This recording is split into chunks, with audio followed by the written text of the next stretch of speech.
அனைவருக்கும் வணக்கம். விசிக தாவேகா கூட்டணியில இல்லைங்க. தாவேகாவும் திமுகவும் தான் கூட்டணி வைக்கணும் அப்படின்னு விசிக தலைவர் திரும்ப பேசியிருக்கிறாரு. என்ன சொல்றாருன்னு நமக்கே புரியல. ஒரு மாதிரி இப்படி குழப்பமா இருக்கு. இப்போ தாவேகா கூட அமைச்சரவையில பங்கெடுத்துக்கிட்டு விஜய் அவர்களை பத்தி என்னென்ன கேள்விகள்லாம் கேட்கிறாருன்னு கேளுங்க. திரு விஜய் அவர்களே, உங்களை அவ்வளவு கடுமையா திருமாவளவன் விமர்சித்தாரு, RSS பெற்ற பிள்ளைன்னு சொன்னாரு. அவர்கிட்ட நீங்க வெளிப்படையா ஆதரவு கேக்குறீங்க. திமுகவை தீய சக்தின்னு சொன்னவர் எப்படி முன்னாள் முதலமைச்சர் வீட்டுக்கு போகலாம்? கேட்டீங்களா? விஜய் அவர்கள் எதுக்குங்க போய் ஸ்டாலினை பார்த்தாரு? RSS பில்லின்னு நான் தான் சொன்னேன்ல, என்கிட்ட எதுக்கு ஒரு ஆதரவு கேட்டாரு அப்படின்னு கேட்கிறாரு.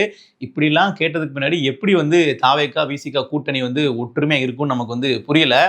இப்படியெல்லாம் பேச வைக்கிறது யாரு அப்படின்ட்டு விசிகாவினுடைய முன்னாள் மாநில பொறுப்பாளர் இன்னைக்கு பாத்தீங்கன்னா ஒரு பதவி பறிச்சுட்டு அவரை சஸ்பெண்ட் பண்ணி வச்சிருக்காங்க. இவர் கட்சியில இப்போ அவர் உள்ள வச்சுக்க வேண்டாம், அவர் அதிகமா திமுக எதிராக பேசுகிறாருன்னு சொல்லி அப்படியே ஓரமா ஒதுக்கி வச்சிருக்கிறாங்க. அவர் என்ன சொல்றாரு அப்படின்னா, திருமாவினுடைய குழப்பங்களுக்கெல்லாம் காரணம் கட்சியில உள்ள ஒரு கருப்பு ஆடுங்க, அதுதான் பாத்தீங்கன்னா திருமாவளி பேச வைக்குது அப்படின்னு சொல்லி மறைமுகமா ஒரு நபரை சொல்றாரு. எங்க தங்க தலைவர் தாய் சிறுத்தைக்கு இவ்வளவு குழப்பமா இருக்கிறதுக்கு யாரு காரணம்? யார் காரணம்? அந்த ஒரு ஆளு விடுதலை சிறுத்தையோட கட்சிக்கே சிக்கலுங்க. திருமாவளவனின் இந்த தடுமாற்றத்திற்கும் அந்த கருப்பாடு தான் காரணமா? உறுதியாக இவர் மறைமுகமா யாரா சொல்றாருன்னு பாத்தீங்கன்னா, விழுப்புரம் தொகுதியினுடைய MP ரவிக்குமார் அவர்கள் தான் சொல்றாரு. அதாவது திருமாவுக்கு ஒரு மிகப்பெரிய இக்கட்டான ஒரு சிக்கல் இருக்கு, அது உண்மைதான். கிட்டத்தட்ட விசிகான்ற கட்சியை காப்பாற்றணும் அப்படின்னா இவர் திமுகவுக்கு விசுவாசமா இருக்க வேண்டிய சூழல் இருக்கு. இல்லைன்னா பாதி பேர் கட்சியை உடைச்சிட்டு திமுக பக்கம் போயிருவாங்க. எப்படி பனையூர் பாபு முன்னாள் MLA விசிகால இருந்து விலகி திமுக பக்கம் போனாரோ, அது மாதிரி பல பேர் பாத்தீங்கன்னா திமுகவை சேர்ந்துருவாங்க. ஏன்னா இப்போ வரைக்கும் அவர்கள் திமுக கூட ரொம்ப இணக்கமான போக்குல இருக்கிறாங்க, MP ரவிக்குமார் உட்பட. அதுக்கு ஒரு சிறந்த உதாரணம் பாத்தீங்கன்னா, சமீபத்துல சமூக நலத்துறை அமைச்சராக இருக்கக்கூடிய வன்னியரசு அவர்தான் துறைக்கு அமைச்சராக இருக்காரு. விசிகாவுடைய MLA, இப்போ தாவேகா அரசுல அமைச்சர். அந்த அமைச்சரவை பேர் இருக்கு பாருங்க, சமூக நலத்துறை. அதனுடைய முன்னாள் பேர் ஆதி திராவிடர் நலத்துறை. அப்ப இந்த ஆதி திராவிடர் அப்படிங்கிற பேரை எதற்காக சமூக நலன்னு மாத்தணும் அப்படிங்கிற ஒரு டிஸ்கஷன் வருது. அதுல ரவிக்குமார் என்ன சொல்றாரு அப்படின்னா, தாவேகா அரசு பண்ணது தவறு அப்படிங்கிறாரு. வன்னியரசு என்ன சொல்றாரு அப்படின்னா, இல்ல சரிங்கிறாரு. ஸோ உங்களுக்கு புரிஞ்சிச்சா? அப்போ 2 டீம் இருக்காங்க விசிகல. ஒன்று DMK டீம், இன்னொன்று TVK டீம். இந்த 2 பேரையுமே மேனேஜ் பண்ண வேண்டிய இடத்துல திருமாவர்கள் இருக்கிறாரு. அதனால தான் திரும்ப இப்படி முன்னுக்கு பின் முரணான சில கருத்துக்களை முன்வைக்க வேண்டிய சூழல் இருக்கு. இன்னொன்று, ஒரு கட்சி கூட ஆதரவு கொடுத்து அமைச்சரவையில் பங்கெடுத்து, இதுக்கு பேர் கூட்டணி தான், அது இல்லைன்னா சொல்ல முடியாது. திருமாவர்கள் இப்போ வரைக்கும் சொல்றாரு இல்லையா, நாங்கள் இன்னும் ஒரு ப்ரொசீஜர் படி இன்னும் நாங்கள் டிக்ளேர் பண்ணலை தாவேகா கூட கூட்டணியில் இருக்கோம் அப்படின்னு. நீங்கள் பண்ணாமல் இருக்கீங்களே தவிர பண்ண வேண்டியதெல்லாம் பண்ணிட்டீங்க ஆக்சுவலாக. அதனால கிட்டத்தட்ட இது கூட்டணி தான். அது நீங்கள் வெளிப்படையாக சொன்னாலும் சொல்லனாலும் ஒரு கூட்டணி கட்சி என்ன பண்ணுமோ அது எல்லாத்தையுமே விசிகா தாவேகாவுக்கு பண்ணி கொடுத்துருக்காங்க, ஆதரவும் கொடுத்துருக்காங்க, அமைச்சரவையில் பங்கு எடுத்துருக்காங்க, அரசினுடைய ஒரு அங்கமாக மாறி இருக்கிறாங்க. அது கிட்டத்தட்ட கூட்டணி தான். அது பெயரளவில் நாங்கள் கூட்டணி அறிவிக்கலன்னு சொல்லிட்டு இருக்காரு. இப்படி அதற்கு பின்னாடியும் சில அரசியலும் இருக்கு. அடிப்படையில் பாத்தீங்கன்னா, விசிகாவினுடைய வாக்கு வங்கின்னு சொல்லக்கூடிய அந்த பட்டியல் சமூக மக்கள் இருக்காங்க இல்லையா, ஒட்டு மொத்தமா கடந்த தேர்தலிலேயே தாவேகாவுக்கு வாக்களிச்சிருக்காங்க. ஸோ கிட்டத்தட்ட விசிகான்ற கட்சி இனிமே அவர்கள் வேற அணியில போட்டிடுறாங்க, இல்ல தனியா போட்டிடுறாங்கன்னா கூட அந்த பட்டியல் சமூக மக்களுடைய வாக்குகள் அப்படிங்கிறது விசிகாவுக்கு வருமா, இல்ல அவர்கள் இதுக்கு முன்னாடி இருந்த வெயிட்டேஜ் இப்பவும் இருக்கா அப்படின்னு பாத்தீங்கன்னா இல்ல. இப்போ பெரிய ஒரு அணியா போட்டிட்ட கட்சிகளுக்கு பாத்தீங்கன்னா வாக்கு வங்கி எவ்வளவு குறைஞ்சிருக்கு அப்படிங்கிறது தெரியும். இப்போ நீங்க திமுக எடுத்துக்கிட்டீங்க அப்படின்னா ஒரு பெரிய வாக்கு வங்கியில சரிவு, அதிமுக எடுத்துக்கிட்டீங்கன்னா சரிவு, நாம் தமிழர் கட்சி எடுத்துக்கிட்டீங்கன்னா பாதி வாக்குகள் குறைவு அப்படிங்கிற மாதிரி எவ்வளவு தூரம் அவர்களுக்கு வாக்குகள் குறைஞ்சிருக்கு அப்படிங்கிறத நம்மளால பார்க்க முடியும், டேட்டா இருக்கு. ஆனா விசிகா போன்ற கட்சிகள் இப்படி பார்க்க முடியாது. ஏன்னா அவர்கள் கூட்டணியில போட்டிட்டாங்க, சில தொகுதிகள் வெற்றி பெற்றாலுமே முழுக்க விசிகாவினுடைய வாக்குகளை வெற்றி பெற்றாங்கன்னு சொல்ல முடியாது. அது பிரதானமான திமுகவுடைய வாக்குகள் தான் அதிகமா இருந்திருக்கும். அப்ப இப்படிப்பட்ட சூழல்ல விசிகாவினுடைய வாக்குகள் எல்லா தொகுதிகளிலையும் பரவலாக பட்டியல் சமூக மக்களுடைய வாக்கு வங்கியா இருந்திருக்கும் 2021 தேர்தல் எல்லாம். ஆனா 26ல அது ஒட்டுமொத்தமா அப்படியே தாவேகா பக்கம் போயிருக்கு. இதுல இன்னொரு விஷயம், விஜய் அவர்கள் முதலமைச்சர் ஆனதற்கு பின்னாடி பட்டியல் சமூக MLAக்களுக்கு அமைச்சரவையிலையும் அதிகப்படியா பிரதிநிதித்துவம் கொடுத்திருக்கிறாரு.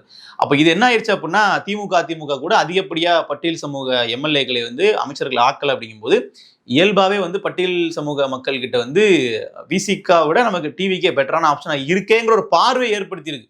அது அவர்கள் எந்த அளவிற்கு அவர்களுக்கான பிரதித்துவம் கொடுக்குறாங்க, முக்கியத்துவம் கொடுக்கப்படுது, இனி வரப்போற நாட்களில் இதே அமைச்சரவை தொடருமா, அதெல்லாம் பொறுத்திருந்து பார்க்கணும். பட் இன்னைக்கு இருக்கிற பார்வை அப்படிங்கிறது ஒரு பட்டியல் சமூக இளைஞர்கள் மத்தியில், பட்டியல் சமூக மக்கள் மத்தியில் விசிகாவை விட டிவிக்கே ஒரு பெட்டரான ஆப்ஷனாக இருக்கு. ஸோ இந்த வாக்கு வங்கிக்காக தாவேகா விசிகாவை கூட்டணியில் வைத்திருக்க வேண்டிய தேவை முடிஞ்சு போச்சு. அந்த தேவை இல்லை. இப்போ இங்கே தான் வந்து பாமக உள்ள வர்றாங்க. இதே நிலைமை தான் பாமகவுக்கு இருக்கா அப்படின்னு பார்த்தீங்கன்னா இல்லை. 20க்கும் மேற்பட்ட தொகுதிகளில் அதிமுக வெற்றி பெறுவதற்கு காரணமாக வட மாவட்டங்களில் பாமக இருந்திருக்கு. பாமகவில் உள்ள அதுவும் வந்து கிட்டத்தட்ட வந்து பார்த்தீங்கன்னா ஒரு சமூக இளைஞர்கள் பெருவாரியாக ஆதரிக்கக்கூடிய ஒரு கட்சி தான், மாற்றுக்கிறது இல்லை. இப்போ அந்த வன்னியர் சமூகம் வந்து பெரிய அளவில் பாமக பக்கம் தான் இன்னை வரைக்கும் இருக்கிறாங்க. தாவேகா தரப்புல வந்து அவர்கள் வந்து மாறி போகலை. தாவேகா அலை வந்து வட மாவட்டங்கள்ல அடிச்சுது. ஆனால் விசிகாவினுடைய வாக்கு வங்கி டிரான்ஸ்ஃபர் ஆன அளவுக்கு பாமக வாக்கு வங்கிகள் டிரான்ஸ்ஃபர் ஆகலை. அப்போ இந்த இடத்துல வந்து அடுத்து வரப்போற உள்ளாட்சி தேர்தலை மையப்படுத்தி அரசியல் பண்ணணும் அப்படின்னா, உள்ளாட்சி தேர்தலில் அதிகப்படியான இடங்களை நம்ம வந்து கைப்பற்றணும் அப்படின்னா, பஞ்சாயத்துகளில் மாநகராட்சிகளில் நம்ம வந்து வெற்றி பெறணும் அப்படின்னா, நமக்கு பாமகவினுடைய ஆதரவு வேணும்னு சொல்லி ஜான் ஆரோக்கியசாமி ஒரு கணக்கு ஒன்று போடுறாரு. அதன் அடிப்படையில் திருமாவர்கள் இப்படி வர பேசிட்டு இருக்காரு. இவர் அப்படியே நம்ம சைட் லைன் பண்ணிட்டு அப்படியே பாமகவை உள்ள எடுத்துடலாம் அப்படின்னு ஒரு திட்டம் வந்து இப்போ தீட்டியிருக்கிறாங்க. இப்போ அதுக்கான வேலைகள்லாம் போயிட்டு இருக்கு. நீங்க சமீபத்தில் பார்த்தீங்கன்னா நம்ம நீர்வளத்துறை அமைச்சர் புசியானந்த் அவர்களை பாமகவினுடைய தலைவர் அன்புமணி ராமதாஸ் அவர்கள் போயிட்டு சந்திச்சார். சந்திக்கும் போது அமைச்சருக்கு ஒரு நாற்காலி இருக்கும். அங்க வந்து அவர் உட்காராம இவரை பார்க்க வர்றவங்க உட்காருவாங்க இல்லையா, இந்த பக்கம் வந்துட்டார். அன்புமணி அவர்கள் கிட்ட உட்காந்துக்கிட்டு நீங்க சொல்லுங்க ஐயா சொல்லுங்க அப்படின்னு சொல்லி கேட்கிறாரு. அவர் சில ப்ரொபோசல்லாம் கொண்டு வந்திருக்காரு நீர் மேலாண்மை குறித்து. ஸோ அதெல்லாம் வந்து காட்டிட்டு கொடுத்துட்டு போனார். இது எதை காட்டுது அப்படின்னா, புசியானந்த் அவர்கள் தரப்பா இருக்கட்டும், ஜான் ஆரோக்கியசாமி தரப்பா இருக்கட்டும், எல்லாருமே வந்து பாமக வரவேற்கிறாங்க. இன்னொரு பக்கம் ஆதவர்ஜுனா தரப்பு அப்படிங்கிறது விசிகா வரவேற்கிறாங்க. அவர்களுக்கு விசிகா வந்து ஃபோக்கஸ் பண்ணி அரசியல் பண்றாங்க.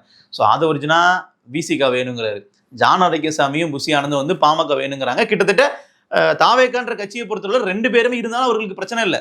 ஸோ விசிகாவும் இருக்கட்டும், நீங்களும் இருங்க, நாளைக்கு நீங்க உள்ள வாங்க, உங்களுக்கு நாங்கள் அமைச்சரவை கொடுக்குறோம் அப்படிங்கிற பார்வையில தான் அவர்கள் வந்து இருப்பாங்க. ஆனா விசிகாவும் பாமகவும் ஒரே நிலை இருக்குமா அப்படின்னு பாத்தீங்கன்னா பெரிய சிக்கல் இருக்கு. ஏன்னா திருமாவர்கள் வந்து பகிரங்கமா அறிவிச்சாரு, ஒருவேளை பாமக திமுக கூட்டணிக்குள் வந்தால் நாங்கள் திமுக கூட்டணியை விட்டு வெளியேறி தனித்து போட்டியிடுவோம், அதற்கு வாய்ப்பில்லை என்றால் நாங்கள் தேர்தலையே புறக்கணிப்போம் அப்படின்னு ஸ்டேட்மெண்ட் கொடுத்திருந்தாரு கடந்த 2026 தேர்தலுக்கு முன்னாடி. அப்போ அந்த அளவிற்கு வந்து திருமாவர்கள் உறுதியோட பாமக கூட ஒரே அணியில் இருக்க மாட்டேன் அப்படின்னு சொல்லி டிக்ளரே பண்ணிட்டாரு. இப்போ ஒருவேளை பாமக உள்ள வர்றாங்க அப்படின்னா அதற்கான காய் நகரத்தில் வந்து ஜான் ஆரோக்கியசாமி மட்டுமே கிடையாது, பாமக தரப்புல இருந்தும் பார்த்தீங்கன்னா அவர்கள் பண்ணிட்டு இருக்காங்க. இதெல்லாம் பண்ணாங்கன்னா நிச்சயமா வந்து விசிகா கூட்டணியிலிருந்து வெளியேற்றப்பட வேண்டிய ஒரு சூழலுக்கு தள்ளப்படும். இந்த இடத்துல தான் விசிகாவுக்கு திமுகவும் தேவைப்படுறாங்க. ஏன்னா திமுகன்ற கட்சிக்கு இப்போ வரைக்குமே வந்து விசுவாசமா பல விசிகாவினுடைய நிர்வாகிகள் வந்து இருக்கிறாங்க. அது வந்து ரவிக்குமார் அப்படிங்கிற ஒரு நபர் மட்டுமே கிடையாது, கீழ்மட்ட லெவல்லையுமே பல பேர் வந்து பாத்தீங்கன்னா திமுக தொடர்பில் இருக்கிறாங்க. தொண்டர்கள் வந்து திமுக கூட நிக்கணும்னு சொல்லவே இல்லை திருமாவர்களை. தொண்டர்களுடைய ஃபோக்கஸ் அப்படிங்கிறது நம்ம தாவேகா பக்கம் இருக்கலான்றது. ஏன்னா தாவேகாக்கு தொண்டர்கள் ஸ்டேட்டாவே போயிட்டாங்க. இன்னைக்கு வந்து திருமாவுக்கான தொண்டர்கள் விசிகாவுக்கான தொண்டர்கள்ன்றதை தாண்டி அந்த வாக்குகள் அப்படிங்கிறது பெரிய அளவுல தாவேகா பக்கமே போயிருச்சு. ஆனா நிர்வாகிகள் அப்படின்னு பார்க்கும்போது அவர்கள் திமுக பக்கம் இருக்கிறாங்க. ஸோ இந்த 2 பக்கமும் சேர்ந்து தான் திருமாவர்கள் சமாளிக்க வேண்டியதா இருக்கு. அதனால தான் இது மாதிரியான ஸ்டேட்மெண்ட்டுகள்லாம் வருது. பட் இது எல்லாமே வந்து ஒரு அன்வான்டான விஷயங்கள் தான். மக்கள் வந்து இப்போ திரும்ப யாரை ஆதரிக்கிறாரு யாரை எதிர்க்கிறாரு அப்படிங்கிற புள்ளிக்கே வந்து வரல. அவர் வந்து மக்கள் பிரச்சனைகளை வந்து பேசுறாரு. இல்லை இப்போ மக்களுக்கு இன்னைக்கு மேகதாது அணைக்கட்டு பிரச்சனையை பத்தி பேசுறாரு, காவிரி நதிநீர் பற்றி பேசுறாரு. இந்த மாதிரி பிரச்சனைகள்ல தாவேகா அரசுக்கு எதிராக ஒரு ஸ்டாண்ட் எடுக்கிறாருன்னா இதை நம்ம வந்து பேசலாம். இல்லை இதை ஒரு மக்கள் பிரச்சனையா ஒரு முன்னெடுத்து கொண்டு போகலாம். ஆனா அதை விட்டுட்டு வந்து நாங்க கூட்டணியில இருக்குமா இல்லையா, எதற்காக ஆதரிச்சோம், நாங்க திமுகவோடு இப்போ வரைக்கும் நாங்க நட்பா தான் இருக்கோம் அப்படின்னு சொல்லி பேசுறதெல்லாம் வந்து மக்களுக்கு எந்த விதமான தேவையுமே இல்லாத ஒரு ஸ்டேட்மெண்ட்ஸா தான் இருக்கு. இன்னும் சொல்ல போனா வன்னிய அரசுக்கு வந்து பார்த்தீங்கன்னா மிகப்பெரிய ஒரு அதிர்ச்சி என்னன்னா, என்ன இது இப்படிலாம் பேசிட்டு இருக்காரு தலைவர், ஒருவேளை நாளைக்கு நம்மளை வந்து கூட்டணியில இருந்து விலகினாங்க அப்படின்னா கண்டிப்பா அமைச்சரவை வந்து பறிச்சிருவாங்களே, என்ன பண்றது அப்படிங்கிற மாதிரிலாம் ஒரு பயத்துல தான் வந்து பாத்தீங்கன்னா வன்னியரசு அவர்களும் இருக்கிறாரு. ஸோ எப்போ வேணாலும் இந்த ஒரு தாவேகா கூட்டணி ஒரு மாற்றம் அப்படிங்கிறது நிகழலாம். நம்ம வந்து பொறுத்திருந்து பார்ப்போம் அடுத்து என்ன நடக்குது அப்படின்ட்டு. நன்றி.